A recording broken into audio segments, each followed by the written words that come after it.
Okay.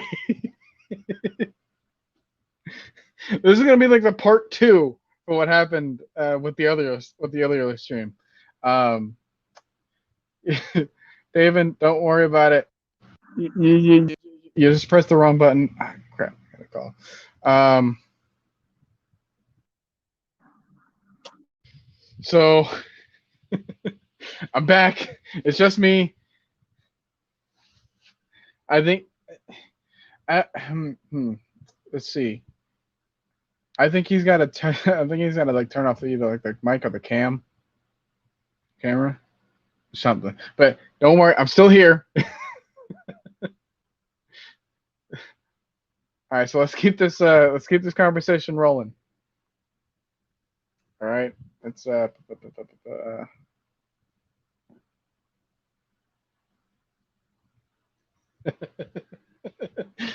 does it when I yes. As a matter of fact, I actually woke up early to work the following morning, and I hope that that rings true for tomorrow. Yeah. Um, I'm not afraid of the questions. I still got a lot of Long Island iced tea. Goodness gracious, I think I got to talk slow now. Um,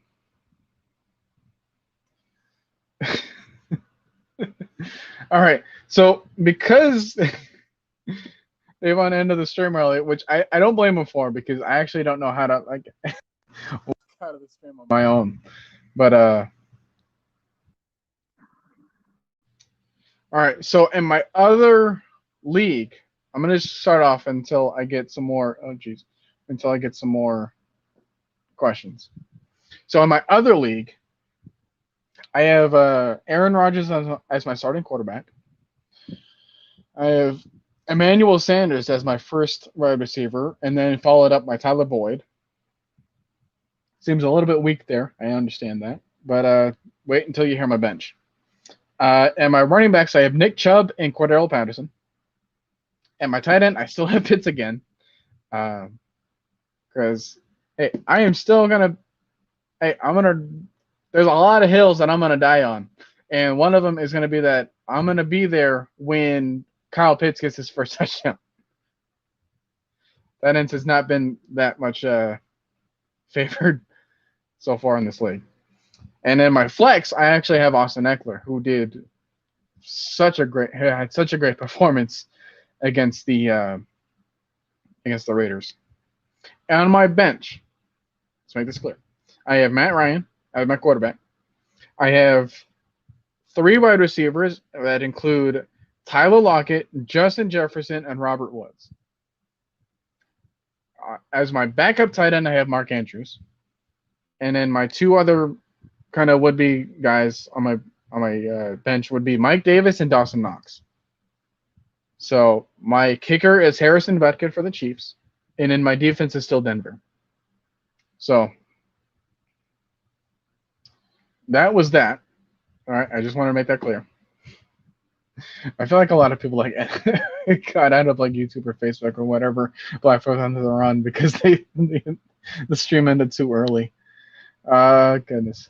Okay, we're back up. We had a makeshift part 2. I don't know if it's gonna say that in the YouTube algorithms or whatever that you're watching on, but yeah. Don't worry, I was not expecting this. All right, Blizz818. Don't worry, I'm gonna have a lot more. We'll have a lot more iced tea. Who to play at flex? James Conner. Is that Darrell Henderson, Jamar Chase, or Emmanuel Sanders? At the end of the night, I'm still gonna have to drink all this stuff.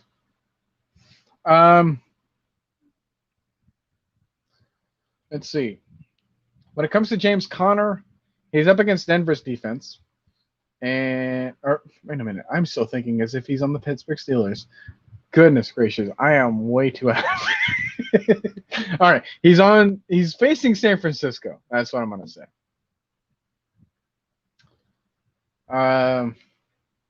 Versus, and then Darrell Henderson is going up against.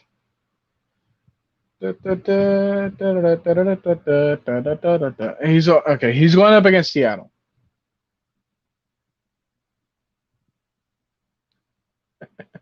I'm gonna put some on TSC and be a special one to keep you company. Appreciate you rocking with me. Okay. Hey, if I still make sense, then I'm doing a better job than most people. All right. I still like Jamar Chase. You know, and I mentioned this before in the other stream. Now that I gotta say that it's part two, uh, he's still the number one option over in Cincinnati, and Jair Alexander is out. All right, so Eric Stokes is going to be like the de facto number one corner, and I know that he's played very well so far, but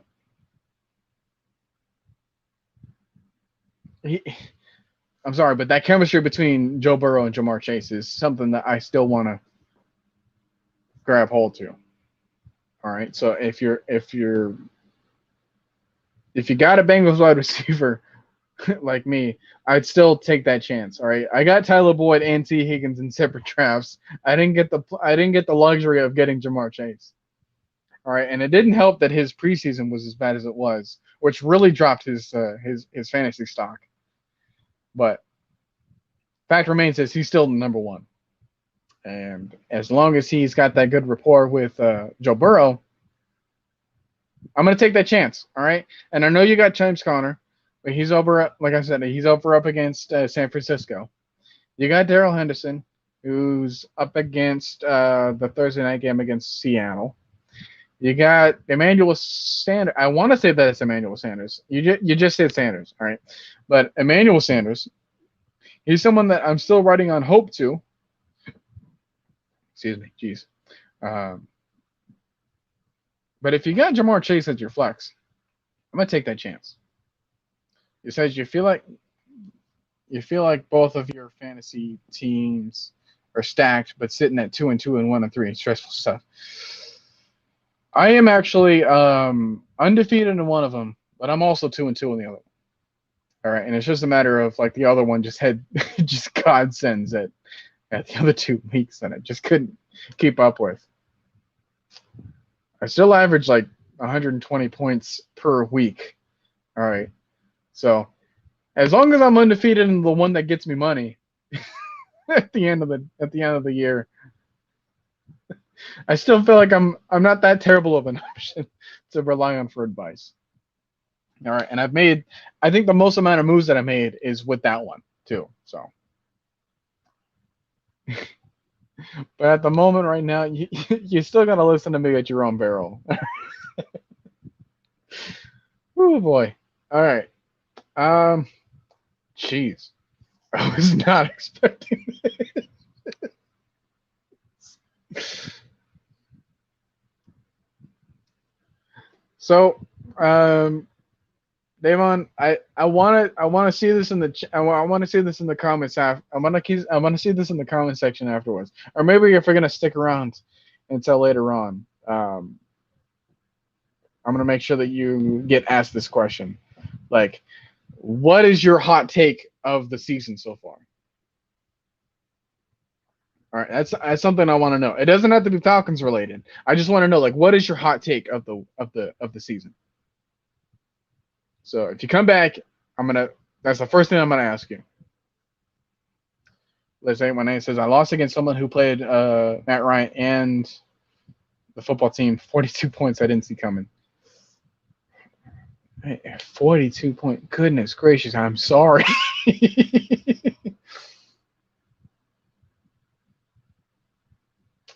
Yeah, that was not good for you. All right. Jeez. All right. Being on your own is one thing. Being on your own when you're already kind of like out of it is another. Okay. Well, you know, I think I gotta watch a little bit more about. I'm gonna talk more about the Falcons until I get some more comments about fantasy. All right, so up against the Jets in London. Ooh, let's see if I can pull this off. Okay, I was watching some film about the Jets, And what I can tell is that Tennessee still really had a chance to win that game. All right, at one point they were up 9-0. And if had those third downs gone their way, because one of those third downs was like it was like a 3rd and 1, and then Tannehill just got a bad snap from the center, and then he had to recover, and then they obviously had a kick. So then, yeah, like one of them was just a dead drive, but the other one, they still really struggled against those secondary for the Jets, right? And maybe it's just because like the matchups was kind of even. I've seen other people say like, oh hey, well the Jets only have like 5th or 6th round cornerbacks, but if we put that same logic to our team, Grady Jarrett's just a 5th round defensive tackle. That's not to say that he's a bad player, So there's a couple of players that can be drafted later on in the season, but because of the situations that they're in, they can really be put to their best potential. And maybe that's something that they didn't see in college. Maybe that's something that they can only see in the pros up against one of the better opponents. So with us, I'm trying. Goodness gracious, I want to see a run first kind of team in this Atlanta offense. All right, because Derrick Henry had like 157 yards. And that's not even accounting McNichols as their backup tight end, or goodness gracious, as their backup running back for Tennessee. All right, so when you put that into perspective, I am out of it.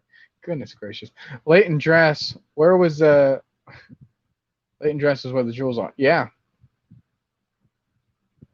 All right, I'm glad I got some more people coming back. Oh goodness gracious. Okay. But yeah, I mean, you can't just take a look at where they're drafted and be like, oh hey, like if they're a 5th round prospect, then they must suck. Sometimes the draft class can be so top heavy, or it can be so deep in the roster that there's a couple of other positions that just fall just because of where they're, like what position that they play or whatever kind of role that they were given in their college defense. Blazing when says the football season has been great. I stay in LA and feel like I got to go to a Rams or Chargers. Goodness gracious, I am sorry for the lack of reading ability.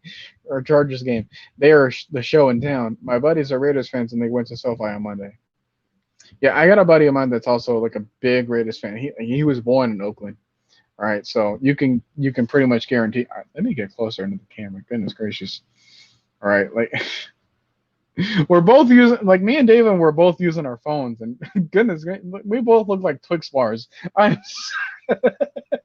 sorry. Like we both just look like parallel strips of just caramel.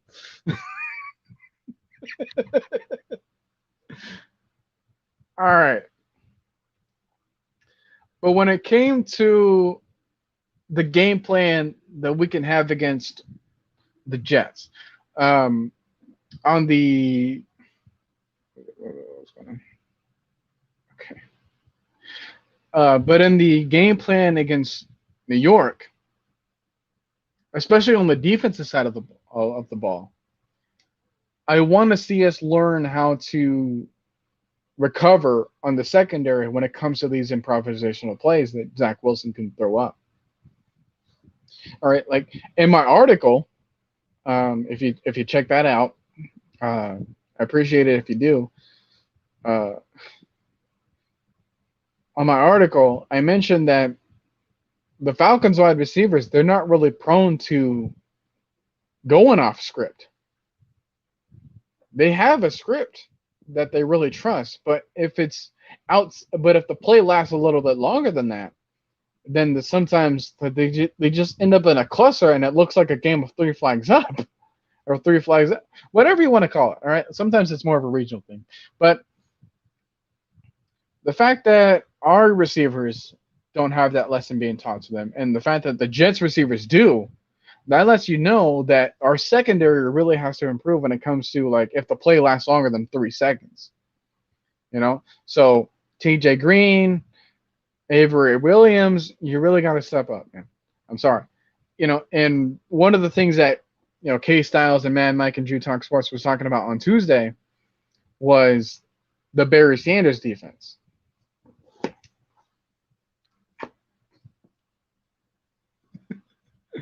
Oh my goodness! My platform is nothing but just a bunch of cardboard boxes. By the way, Millie Mills says I should drop Gaskin for Latavius Murray. I'm gonna treat that as if you've already made the statement, and I'm not gonna treat it as if it's a question. All right, because at this point I am a little bit more out of it than I was last week. Okay. If you do that. Okay. Oh gosh. B-Dub says, should I play Patterson or Clyde Edwards-Helaire? Well, I'm gonna finish this. All right. There ain't nothing much to this whiskey.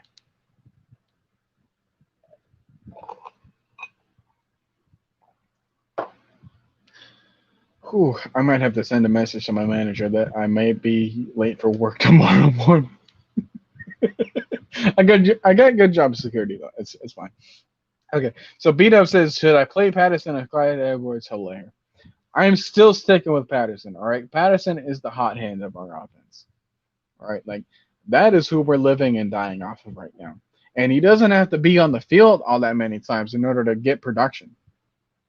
Whereas with Clyde Edwards-Helaire, like, they really got to predicate off of being on the lead early, which I think if Buffalo really shows up against that game on Sunday night, which they really can on offense. Like, let's be real. The Chiefs' defense is nothing to really be afraid of right now, outside of like Chris Jones and maybe Tyrann Mathieu. Like, if we're being honest, like there's not a whole lot of players. Like, there's a lot of decent players, but there's not a whole lot of players that like really strike fear into the opponents of the defense. Like we at least have like 4 or 5 players, that are really productive if we pay attention close enough. But that's out of 11 players total. So when it comes to the Bills, maybe they can keep up against Kansas City. And if that's the case, maybe you don't see enough of Clyde Edwards-Helaire. That's what I'm really getting at here. Whereas with Patterson, he's gonna be on the field if we're down. He's gonna be on the field if we're tied. He's gonna be on the field in key situations where they gotta make a score. Liz 818 says Terry Fontenot needs to hold up his end of the bargain and make some calls. Panthers got Henderson on a rookie contract for a reserve tight end that could have been Hurst. As Arthur Smith taking the blame for a bad roster. Wait a minute, let's see. Let's take a look at this. Terry Fontenot needs to hold up his end of the bargain and make some calls. If you're thinking that, with what money? With what money, honestly? Panthers got Henderson on a rookie contract for a reserve tight end. I wouldn't call Dan Arnold the reserve tight end. Tommy Tremble really has been kind of showing the upside of him, but that was against the Texans. Did you really see a whole lot of Tommy Tremble against Dallas? Not really. Especially not in scoring situations where that was just Sam Darnold's bread and butter on the run game. Well, when it comes to taking the blame for the bad roster, this is the first year for them, honestly. All right, you really got to treat it as that. This is the first year for both the head coach and the general manager. They don't have control over the situation that they're in. I know that they wanted to be here, but the fact remains that the contracts and the salary cap and the pandemic, those are all key variables for what the roster looks like right now and for what the salary cap looks like right now too.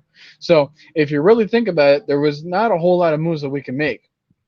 All right, and the ones that we did, like signing Mike Pennell, signing a backup offensive lineman, those were still practice squad players that were eventually started up on the active roster, like Dustin Colquitt is another example.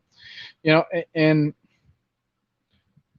that just kind of goes to show that they still trust the process first, and they want the players to really reap the rewards here, versus them blaming the roster for the lack of talent. Because I don't really think that that's true.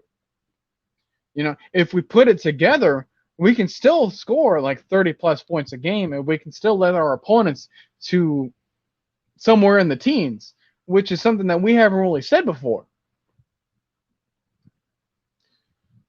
I don't want to really hold this and make it say like, okay, well, 4 weeks in, then we already kind of know what our roster looks like, and we already kind of know what our coaching decision looks like, and we already kind of know this and this, that, and the third.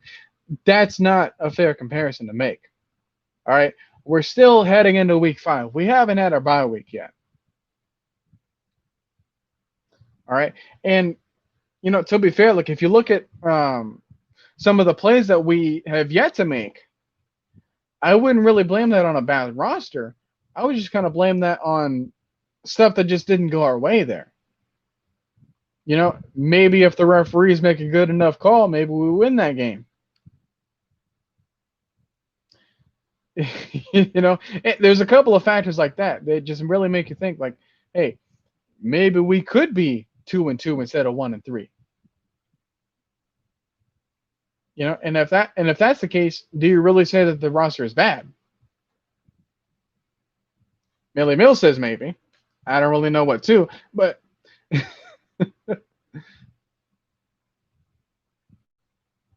there's a lot of problems that we had that are still lingering from the previous season. And I wouldn't really go so far as to say that that's a reason of the coaching staff, because they have yet to really establish what they wanted to do so far. Like if you listen to DP's, like press conferences, he's still saying that they have to get there on the defense. Like they're not there yet. They have to get there. On Arthur Smith, on his press conferences, like they have to get there. They're not there yet on the offense. We've seen one good thing coming out from the other. Like we've seen the defense on their best day. We've seen the offense on their best day. If we can put that together, it doesn't matter who we face. And if that's the case, like, hey, maybe we start going on a momentum streak. Maybe we start going on a good run. Because, like, our next couple of games are still something that we can, like, I'm not going to say that we don't have a chance to lose or that we don't have a chance to win. All right? Greg says, start 3 PPR, Woods, Pittman, Waddle, Devontae Smith, Damian Williams, also Higbee and Schultz this week.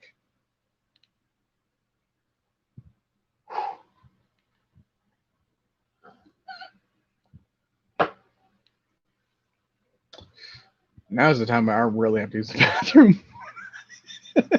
I'm going to keep it on here, man, because that's how much I care about y'all. All right, so if I got to start 3 in a PPR league, let's see. I got Woods, I got Pittman, I got Waddle, I got Devontae Smith, I got Damian Williams. All right, so there's a lot to look at here. All right, so with Woods, he is going up against Seattle, and I've already kind of said it before that I like that matchup right now just because Matthew Stafford really has to prove a point now, and he's going to have to use his best players in order to do that. All right, he's got to make sure that that game against Arizona isn't a fluke. He's got to say that, hey, this is our get-right team. The Seattle don't have that great of a defense. That's exploitable, if that's a word. And then you put Pittman in. He's up against the Ravens. The Ravens still have a good enough of a game plan in order to compensate for the talent that the Colts have right now, because sometimes it's just a matter about who's throwing to them. I've said this before. Do you really trust Carson Wentz to throw to Pittman on a consistent basis for you? Do you really trust Jacoby Brissett to throw to Jalen Waddle on a consistent basis for you? Do you really trust Jalen Hurts to throw to Devontae Smith on a consistent basis for you? Millie Mills is saying, hey, Damian, start him because David Montgomery's not going to be there. And they really need a running back right there for Chicago. And then with Higbee and Schultz, they don't have a whole lot of upside as regards to Devontae Smith and Robert Woods. So if I got to start three, I'm going to go with Robert Woods. I'm going to go with Devontae Smith, and then maybe in the flex of Damian Williams. So those are my three there. Les is saying that we got no chance. I bet the entire NFC West would make it before the Atlanta pulls off a wild card appearance.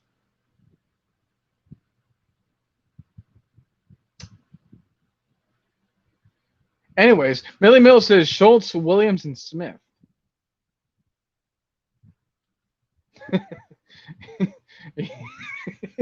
He also senses desperation attempts in order to try to answer the question for you.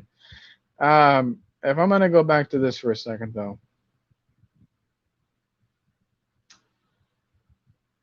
If that's the case, look, everyone in the NFC West is good.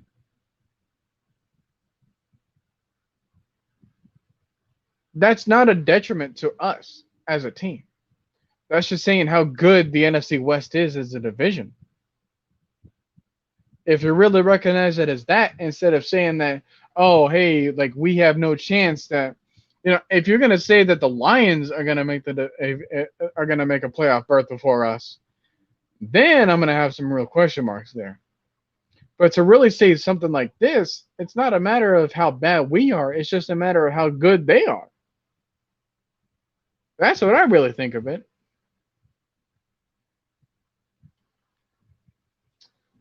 So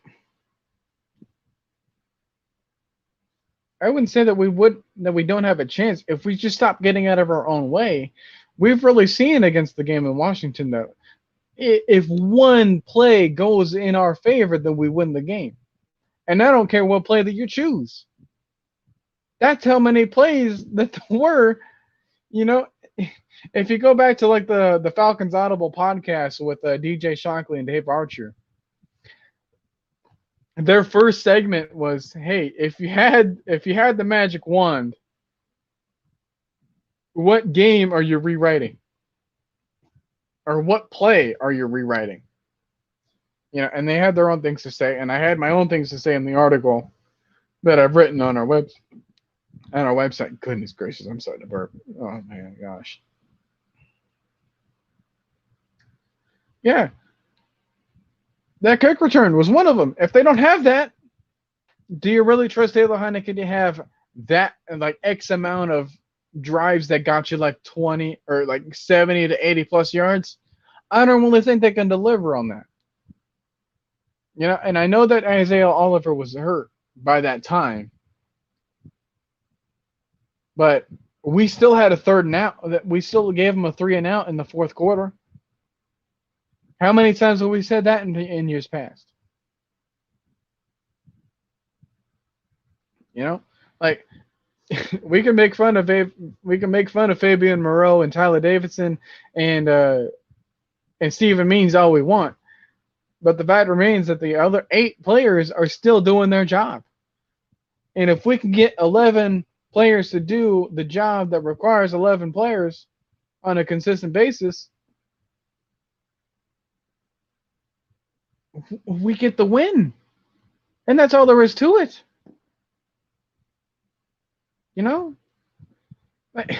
There's so many plays to look at in Sunday's game to make you think, bro, if this goes our way, then we win.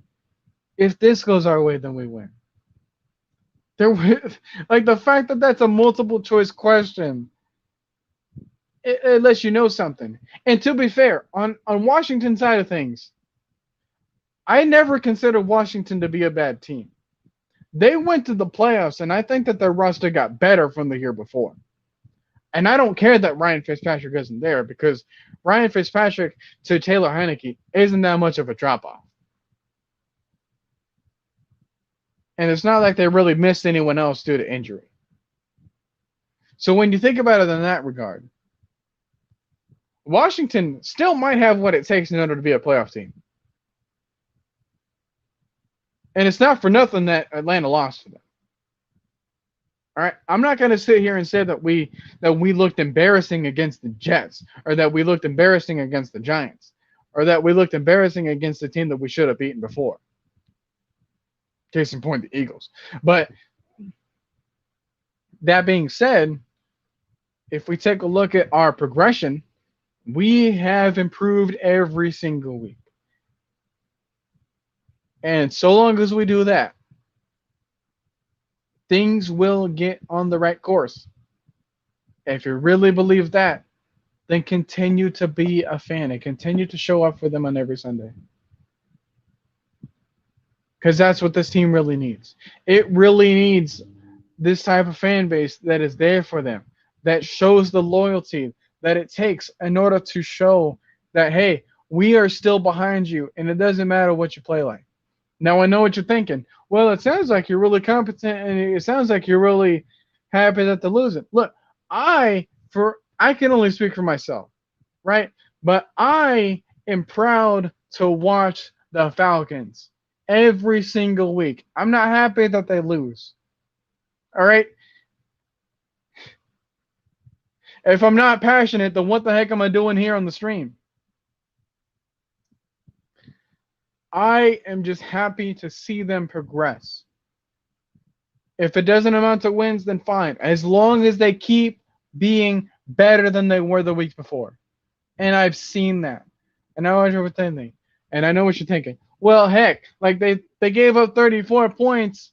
That's twice as much as they gave up last week. Those were different occurrences. And those were preventable.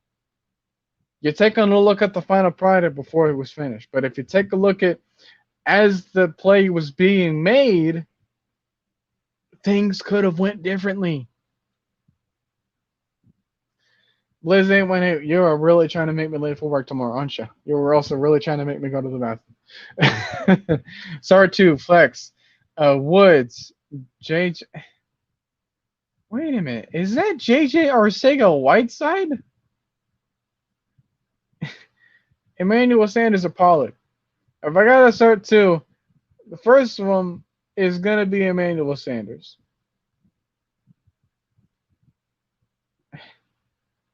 The second of them, goodness, I don't make sense anymore. And the second one that I'm starting is still gonna be Robert Woods.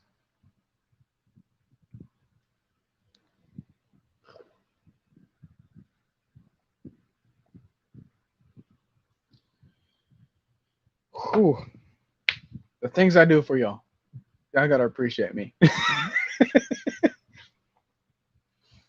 All right.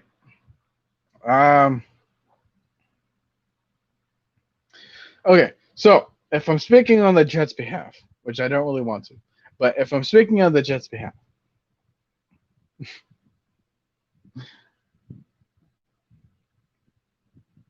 they weren't that bad when it came to running the ball. I was kind of thinking that too, but the way that they said that, the only JJ I know is JJ Arcega-Whiteside. But if that's Julio Jones, then you could have just said Julio. I didn't really understand that too. But even if that's the case, my answer still remains. Although Pollard is a good option there to have. All right, let me be clear. But if JJ really stands for JJ Arcega-Whiteside, I don't know why the heck you even have him on your roster. That don't even make sense to me if I'm sober. All right. I'm trying to resort back to like doing the week something preview, the week 5 preview. But hey, don't worry about that. Okay, so all right, so now we got that out of the way. It's no longer JJ Arcega-Whiteside. It's Julio Jones. Okay, so I gotta treat him as if he's still active. I don't think that he is. As a matter of fact, I'm gonna research this live for you, so don't worry. Assuming I can still type.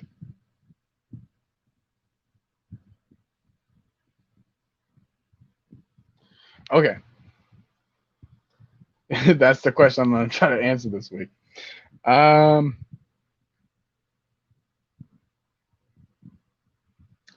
Okay, so we're at Wednesday. All right, don't worry. The Titans still play on Sunday.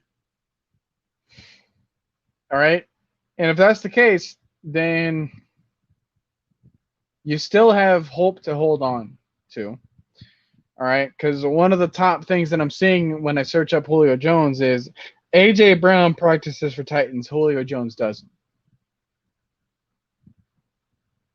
Now, knowing what we know about Julio Jones, Julio doesn't really, honestly, he doesn't really need to practice. But that's also the same thought process that got him to not really play that many games or play that many snaps, too.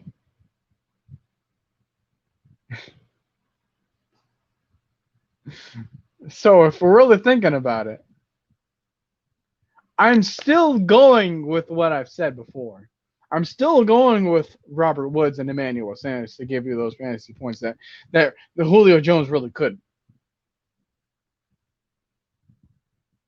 All right, we should be used to Julio Jones's like practice process throughout the week. You know, the fact that he's been with us for 10 years and he's always had that kind of stuff. I was like, oh, maybe I'm questionable with the hamstring, or maybe I'm questionable with the ankle, or maybe I'm questionable with my turf toe. All right, just get someone that's healthier than him. All right, it ain't hard to find.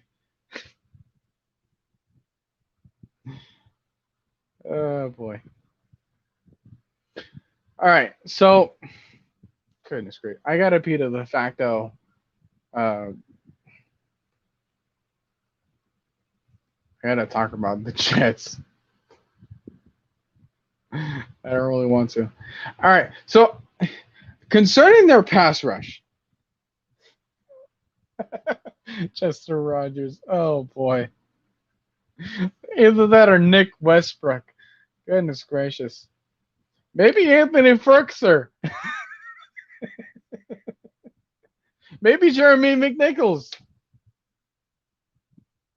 I don't even remember if that's his first name. I'm so out of it. All right.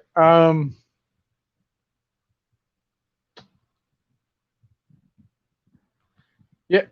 Okay. So regarding that pass rush, when I was looking at the game plan for the Titans, they really underestimated their opponent.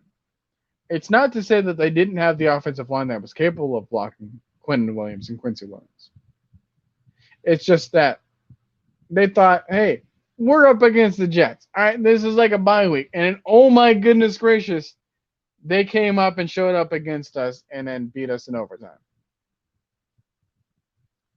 If you really go back and watch that game, there was a couple of extra possessions that the Tennessee Titans could have had that really got them nothing. You know, and I'm including the field goal drives that are the nothing. Because at the end of the day, if you add 4 more points to the total with a touchdown there instead of a field goal, that wins you the game. Yeah, obviously there's only so much I can say about a timeline that never really happened.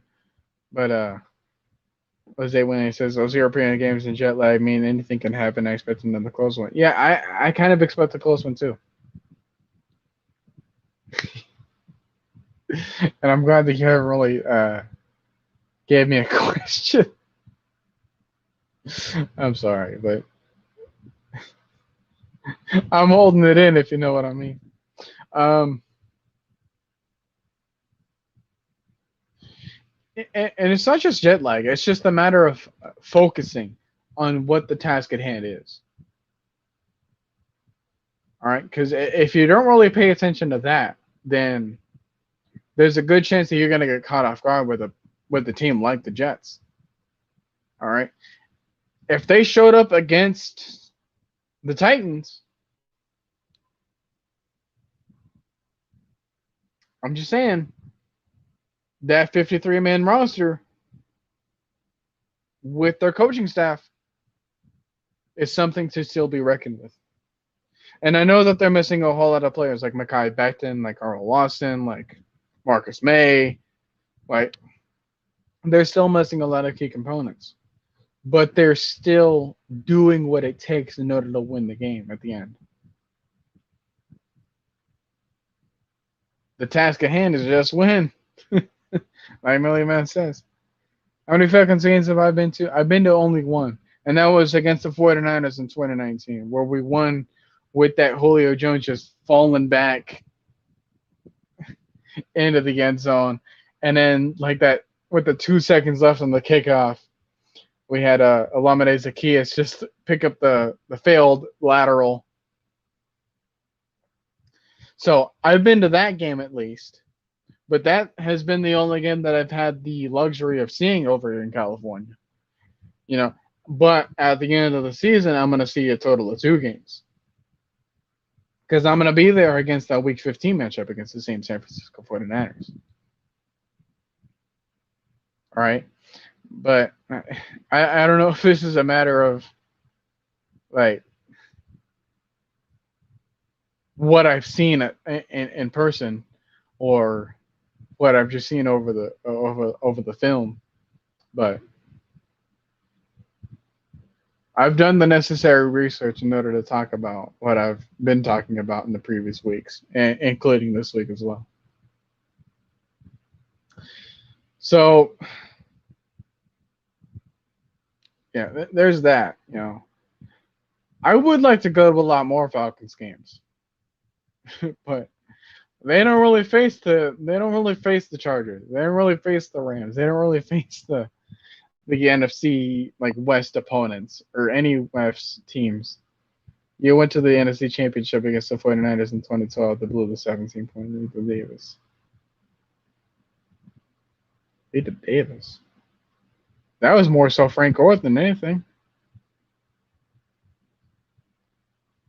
Herbert, that guy, and Kelly now, huh? Hard to be a Atlanta Falcons fan from the West Coast. Look, man, I was slightly bullied for being a Falcons fan. All right, but that same bullying was the fact that I didn't really switch to any other teams. All right, look, if you're gonna be a fan of one team, you need to talk good about your own team. I don't care that my team did this, that my team did X, Y, and Z. I've been there to know that. All right. But what you're not about to do is convince me that this team is better because you're gonna talk down bad about my team. That's not gonna convince me to go to the Chargers, to go to the 49ers, to go to the Raiders, to go to the Rams, to go to X, Y, and Z team.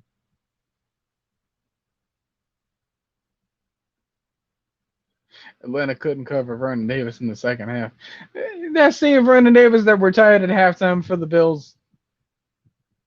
First of all, he was a corner. He wasn't even a wide receiver. And second of all,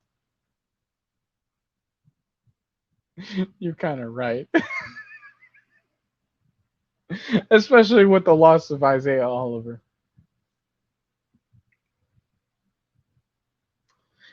But honestly, there hasn't been a whole lot of people that are talking about Justin Herbert just for the simple fact that there hasn't been a whole lot of Chargers fans. That's been made pretty well known over here by the amount of fans that show up for the other opponent. All right, like when they face the Cowboys or when they face the Raiders, like there were far more Raiders fans than there were Chargers fans. There were far more Cowboys fans that were Chargers fans. And I know some Chargers fans personally, but they just simply couldn't afford to go over there just for the just for the simple fact of where we're living at. All right, so I've kind of held this up to almost 45 minutes. Maggie's already left the chat, and I'm about to go and take a leak in my own shorts. So if I don't end the stream right now, things are going to go bad for me. All right. I appreciate y'all that tuned in for the second half of the stream. I really want to say that that the second half of the stream can be really listed as the second half of the previous stream. He's saying that he's looking like the best quarterback in Cali right now. The Cards sucks. The Cardinals suck? Wait a minute. Bro, please. Again, please be more sober than me. The Cardinals do not suck. Okay, Carr. Derek Carr. Even then, that doesn't make a whole lot of sense. The Chargers defense really stepped up in the first three quarters. All right. And Derek Carr was doing all the heck he can in the fourth quarter in order to bring them back. That's why that at the score was 14-21 in that Monday night game. All right, approaching the fourth quarter. All right, you can say whatever the heck you want about the first three quarters, but do you win in the but do you win in the game? But do you win the game in the third quarter? No. Do you win the game in the second quarter? No. Do you win the game in the first quarter? No. Do you win the game in the fourth quarter? Absolutely. All right, and that's when they started to show up. I'm surprised more so that the Chargers really couldn't take over the game. If anything, they had Austin Eckler that was on a hot streak. Why didn't they? How the heck are you gonna say that when he leads the league in passing and he's 3-1 in his division? Dude, this is the hill that I'm gonna die on. I said this before week 1 even happened, that Derek Carr was gonna be a good player for you in fantasy. Has he proven true? Absolutely. All right, the Chargers defense you got to give them credit for. That's all I'm saying. But when you go into week 5 and you're facing Chicago, and then you go into week 6 and you're facing the Broncos, another good defense, by the way. There's a reason why I'm still holding on to one in fantasy. But they're not a defense that I can overcome. You never tried to take you take a rookie? What rookie has done good for you? Mac Jones? Mac Jones has not been performing better than Derek Carr.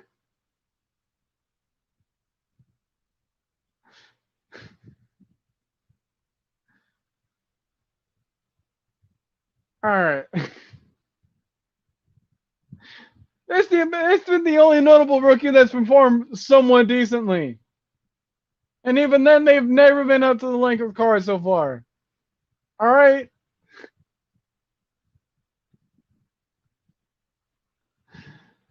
All right.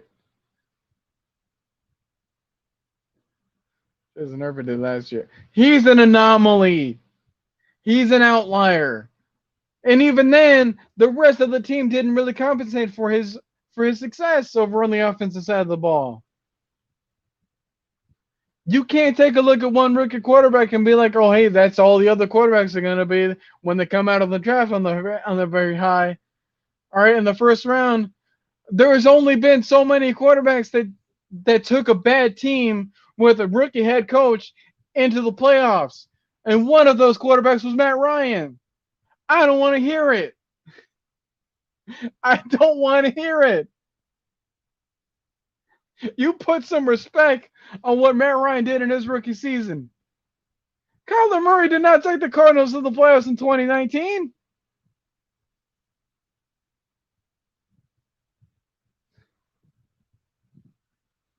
I'm talking about these quarterbacks that were drafted in like top 3 or top 5 that took their quarterbacks or that took the rest of the team into the playoffs.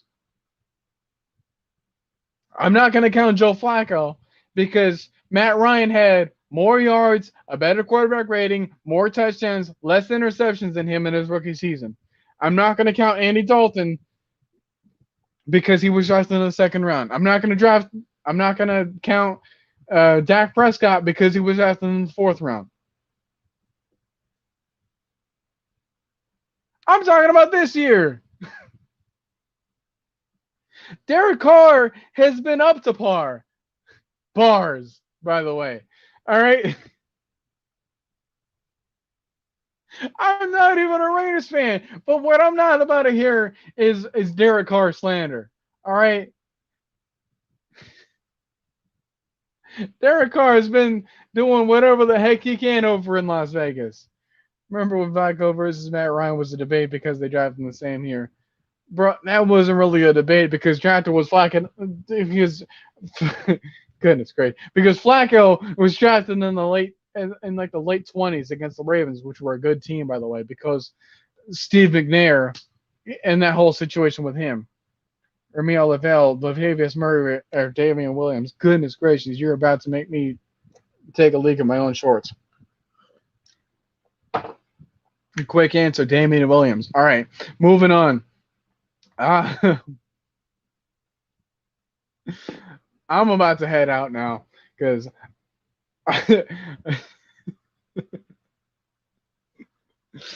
oh goodness gracious. All right, this has been fun, y'all. But this is the time where I would normally end the stream, anyways. All right, you should expect nothing more and nothing less. All right, at this point, I appreciate y'all that check out even after the stream has happened. I can only answer the questions that have been asked to me during the live stream. So if you're watching later on and you have some questions about your own fantasy team, try to do your best in order to join in. Just say no to cart. No, that's when I'm gonna say no to you.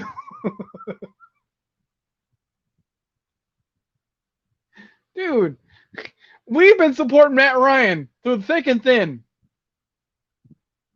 What you're not about to do is try to treat Derek Carr as any different. He's been doing the best that he can over in Las Vegas with that weird old Spider 2Y banana scheme that John Gruden's been running over there. All right?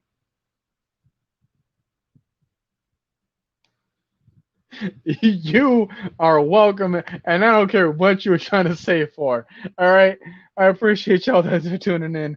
I got a toilet that I got to introduce myself to, and I will see y'all next Wednesday. All right, I am out.